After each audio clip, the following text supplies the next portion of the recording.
चलिए सीधे आपको भोपाल लिए चलते हैं, जहां रविंद्र भवन भोपाल में हिंदी दिवस कार्यक्रम भारतीय मातृभाषा अनुष्ठान में सीएम डॉक्टर मोहन यादव।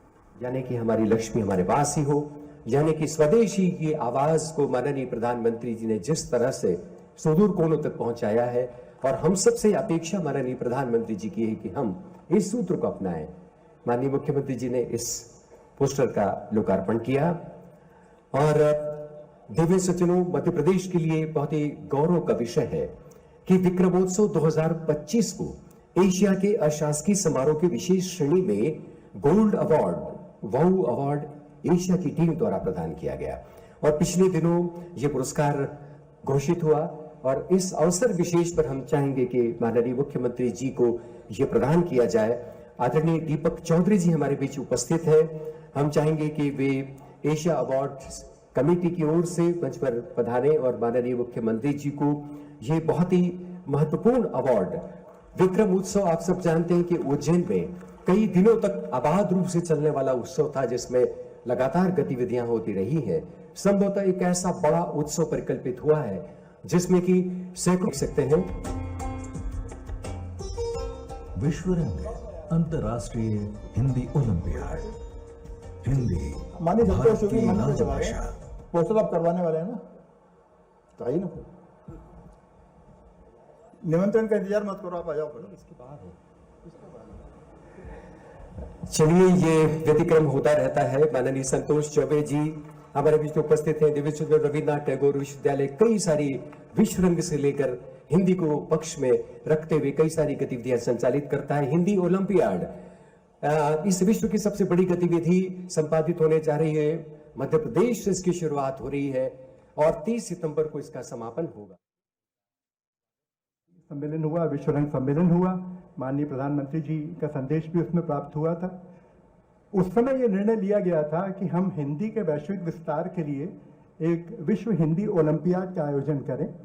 और मुझे बताते हुए खुशी है कि वो विश्व हिंदी ओलंपियाड आज से पूरे विश्व में लगभग 50 देशों में आज से शुरू हो रहा है और 4 से 5 लाख लोग इसमें शामिल हो रहे हैं।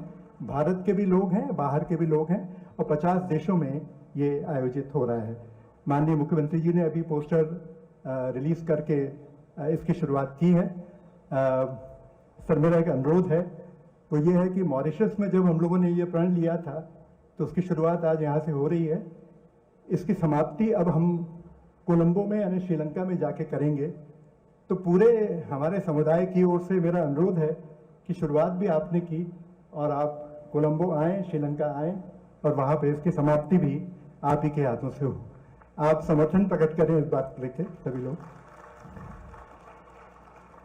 मैं बहुत आभारी हूं कि मध्य प्रदेश शासन के स्कूल शिक्षा विभाग ने, संस्कृति विभाग ने और उच्च शिक्षा विभाग ने भी इसको पूरी मदद दी है और उनकी मदद से ये अब संभव हो सका है कि लगभग 3000 केंद्रों पर आज से शुरू होकर अगले 15 दिन तक ये पूरा काम ऑनलाइन हो रहा है और पहली बार विश्व में ये पूरा काम टेक्नोलॉजी के आधार पर ऑनलाइन हो रहा है। तो आप सबका भी बहुत बहुत शुभकामनाएं, बहुत बहुत आभार। माननीय मुख्यमंत्री जी का विशेष रूप से आभार कि उन्होंने इसका आज उद्घाटन किया। आप सबको बहुत धन्यवाद। धन्यवाद आदरणीय संतोष चौबे जी। जिन आंखों में सपने होते हैं उन आंखों में भविष्य होता है और इसकी मिसाल है विश्व रंग और ये हिंदी ओलंपियाड। माननीय संस्कृति मंत्री श्री धर्मेंद्र लोधी जी हमारे बीच उपस्थित हैं। ये पूरा समारोह ही रचा है दरअसल हमारे मध्य प्रदेश शासन संस्कृति विभाग ने। वे मेजबान है इस समारोह के, हम बहुत सम्मान के साथ उन्हें आमंत्रित करते हैं वे आए और इस अवसर पर आप सबका स्वागत करें, आप सबका अभिनंदन करें और हिंदी दिवस के उपलक्ष्य में अपना विशेष संभाषण आप सबसे करें। और चलिए इस वक्त आपको ले चलेंगे रविंद्र भवन भोपाल में, जहां हिंदी दिवस कार्यक्रम आयोजित किया गया। भारतीय मातृभाषा अनुष्ठान में सीएम मोहन यादव पहुंचे हैं। महत्वपूर्ण हस्तियां यहाँ विराजमान है। माननीय प्रशांत जी पॉल जबलपुर से आते हैं। आपकी अपनी एक अलग ही पहचान है, अभियंता भी है आप, लेकिन यूपीएससी ज्वाइन करने के बजाय पास करने के बाद छोड़ करके अपनी अलग पहचान बनाते हैं। आपको गौरवान्वित करते हुए हमको भी हर्ष है, आपका सम्मान करते हुए हम गौरवान्वित होते हैं। माननीय लोकेंद्र सिंह जी राजपूत भोपाल से, आपका भी स्वागत अभिनंदन है। सुश्री रीता कौशल जी ऑस्ट्रेलिया से हमारे बीच पधारे, आपका भी बहन जी अभिनंदन है। डॉक्टर वंदना मुकेश इंग्लैंड से आप आए, आपका भी बहुत बहुत अभिनंदन है। डॉक्टर इंदिरा गाजिएवा रूस से, आपका भी बहुत बहुत स्वागत है। श्रीमती पद्मा जोसेफिन वीर सिंघे श्रीलंका से आप पधारिए, आपका भी बहन जी बहुत स्वागत है। डॉक्टर राधेश्याम नापित शहडोल से, आपका भी अभिनंदन है। माननीय सप्रे जी का मैं बता ही चुका हूँ, डॉक्टर सदानंद दामोदर सप्रे जी, जिन्होंने अपनी पुरस्कृत होने वाली या सम्मान के साथ प्रदान होने वाली यह राशि पूरी वनवासी कल्याण परिषद को दी है। जोरदार अभिनंदन करें आपके लिए भी इस भाव के कारण। हमारे लिए, मैं अभी थोड़ा बाद में बोलूँगा विस्तार से, हमारे लिए एक और हस्ती डॉक्टर केसी अजय कुमार, आपका भी स्वागत अभिनंदन, जोरदार। आप तिरुवनंतपुरम से पधारे हैं। और हमारे लिए तो सौभाग्य की बात है, हमारे यहाँ टाइगर, लेपर्ड सब मिला पर बब्बर भी हमारे बीच में बैठे, आपका अभिनंदन। डॉक्टर विनोद बब्बर जी, हमारी ये सब प्रकार की प्रतिभाओं के साथ, माननीय विनोद जी आपका भी स्वागत अभिनंदन, मध्य प्रदेश सरकार की ओर से आपका अभिनंदन करते। मातृभाषा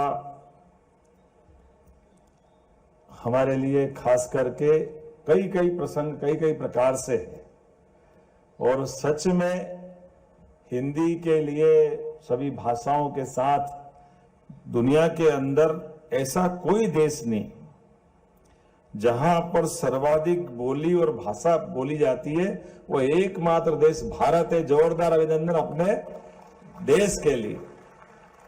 कदम कदम पर बदलते बदलते कहां से क्या और कैसी कैसी भाषा है, कहां एक तरफ लंका की सुंदरता, सक्षमता, स्वर्ण परत से लक्ष्मण प्रभावित हो जाते हैं, तो भगवान राम कहते जरा लक्ष्मण जमीन पे आओ, थोड़ा ठीक है। जननी जन्मभूमिश्च स्वर्गादपि गरीयसी, ये उद्घोष मातृभाषा को नमन करते हुए भगवान राम का कई लाख साल पहले का वो घोष वाक्य हमको अपने अलग दौर में ले जाता है, जो हमारी जड़ों से भी जोड़ता है, आनंद भी लाता है।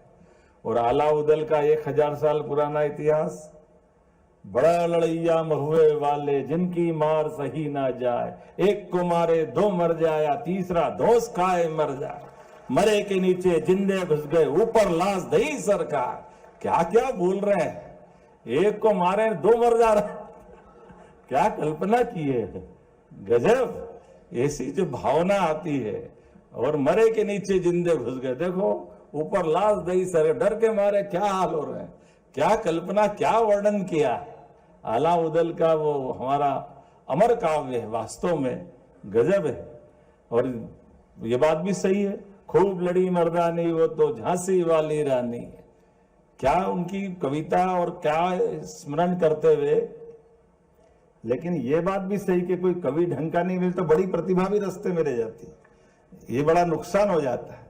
हमारी रानी दुर्गावती 52 युद्ध लड़ती है।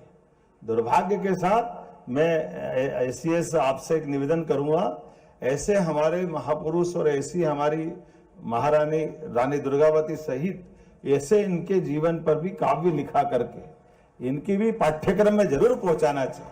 वो सारी बातें हमारे अतीत के काल की स्मरण कराने के लिए इससे अच्छा मौका क्या होगा। ऐसे कई प्रकार के योगदान को देते हुए, और वैसे हमारी यहाँ की माननीय सुरेश जी भाई भी बैठे हैं, पुचौरी जी मेरी निगाह माफ करना, बाद में ध्यान गया।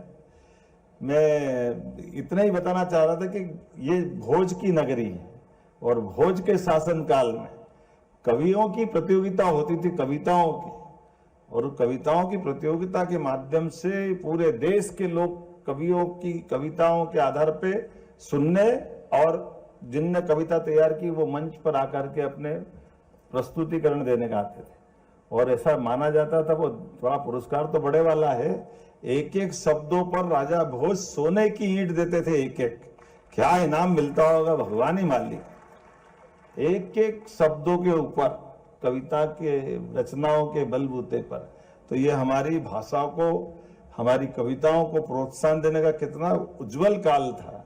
मैं आज के इस अवसर पर यद्यपि काव्य में महाकवि भगवान कृष्ण का एक रूप ये भी है, जब उनके मुखारविंद से 64 कला 14 विद्या चारों वेद सभी पुराण उपनिषद सबका सार और युद्ध के उस घनघोर भीषण कोलाहल भरे माहौल में भी शिक्षा से उनके मुखारविंद से जो पवित्र ग्रंथ बना, दुनिया गीता कहती है और गीता पे चलना ही संगीत है। हमारे लिए सौभाग्य की बात आज के इस अवसर पर हिंदी दिवस के मातृभाषा अनुष्ठान के इस आयोजन में 2 शब्द बोलने का मुझे मौका मिला। मेरी अपनी ओर से आप सबका वंदन अभिनंदन और उम्मीद करेंगे कि हमारे यहाँ पर ये महाकवि कालिदास जिनकी रचना विक्रमोर्वशीयम मालविकाग्निम संस्कृत के माध्यम से, लेकिन ये बात भी सही है कि मालवी भीली कोरकू ऐसी कई भाषाएं बोलियां हमारे यहाँ से निकली है और जिनके बलबूते पर हमारी ये मध्य प्रदेश की समृद्धि भी एक अलग प्रकार का अवसर लेती है। और हम ये मान के चलते हैं कि आज के इस दौर में कुछ और प्रमुख लोगों को याद नहीं करेंगे तो अधूरापन लगेगा। हमारा तो स्वप्निल कोठारी जी भी बैठे हैं, आपका नाम किन किन कर लें, काफी नाम सामने बैठे हैं। मैं सबको प्रणाम करते हुए केवल 2-3 बातें दिलाऊंगा याद। अगर हिंदी की बात हो, मातृभाषा की बात हो और अटल बिहारी वाजपेयी जी याद नहीं करो तो बात नहीं बनती। हमारे लिए उनका वो दौर भी एक ऐसा राजनेता जिसकी कई विधाओं से कई प्रकार से, और उनकी कविताएं, और हम में जहां से आता हूं डॉक्टर शिवमंगल सिंह सुमन, कई बार तो अटल जी सुमन जी की कविता सुनाते तो यही कंफ्यूजन हो जाता है कि वो कविता किसकी है। दोनों गुरु चेले इतने पक्के वाले दोस्त थे कि उनकी दुनिया अलग प्रकार की थी। उनकी अपनी जो एक एक बोली गई भाषा की बातें और कविताओं की पंक्तियां, क्या हार में क्या जीत में भयभीत नहीं में, क्या बताओ किंचित नहीं भयभीत में। कोई जिंदगी के सारे दुनियादारी की झंझटों से अलग हट करके, और क्या दहाड़ते थे, 1 नहीं 2 नहीं 3 नहीं। अभी वाले हमारे प्रतिपक्ष के नेता को तो नींद ही नहीं आ रही कि भैया सरकार कैसे चली गई, अभी तक समझ में नहीं आई। 15वां साल चालू हो जाएगा, तीसरा टेन्योर चालू हो गया, और वो 50 साल तक लगातार अनवरत रूप से सच्चे अर्थों में लोकतंत्र को नेता प्रतिपक्ष के माध्यम से गौरवान्वित करने का मौका दिया है स्वर्गीय अटल बिहारी वाजपेयी जी ने। हमारे लिए सौभाग्य की बात। नेता प्रतिपक्ष क्या होता है इसका एहसास कराने के लिए जब पड़ोसी से युद्ध का मामला हो तो हमारे उस समय की तत्कालीन प्रधानमंत्री इंदिरा गांधी की प्रशंसा में दुर्गा के समान बताते हुए ये उदारता का भाव उनका था। और बाद के समय में 19 महीने जब वो जेल में रहे और जेल के अंदर की उनकी लिखी गई कविता की लाइनें क्या एहसास कराती। उनका जो जेल का भूमि या भवन जहां था उसके ठीक सामने हॉस्पिटल था, और हॉस्पिटल में जो हमारी पद्धतियां हैं कि शाम के समय किसी भी परिवार में कोई गमी हो जाए तो गमी होने पे शाम को तो शांति रहती है, और हमारी परंपरा के भोर के साथ रुदन के साथ अपनी परिवार की उस भावनाओं को व्यक्त करने का तरीका रहता। और उनने वो कविता लिखी, उनके लिए पूरे 19 महीने तक वो भाषण के बजाय जब वो कविता बना के कहते हैं, वो दूर कोई रोता है उधर सूर्य का प्रकाश आता है, उनकी मन की भावना की व्यथा उन पे क्या बीतती होगी। ऐसी कई सारी बातें। और आज का दौर तो और आनंद का है, और यशस्वी प्रधान। तो मध्य प्रदेश कांग्रेस का एक तरफ जहां कमलेश्वर पटेल का बयान सामने आया, कमलेश्वर पटेल ने प्रदेश के अंदर जीतू पटवारी को लेकर और दूसरे नेताओं को लेकर कह दिया है कि अभी भी प्रतिस्पर्धा चल रही है, और इस बयान के जरिए साफ हो गया है कि अभी भी कांग्रेस के अंदर जो बात की जाती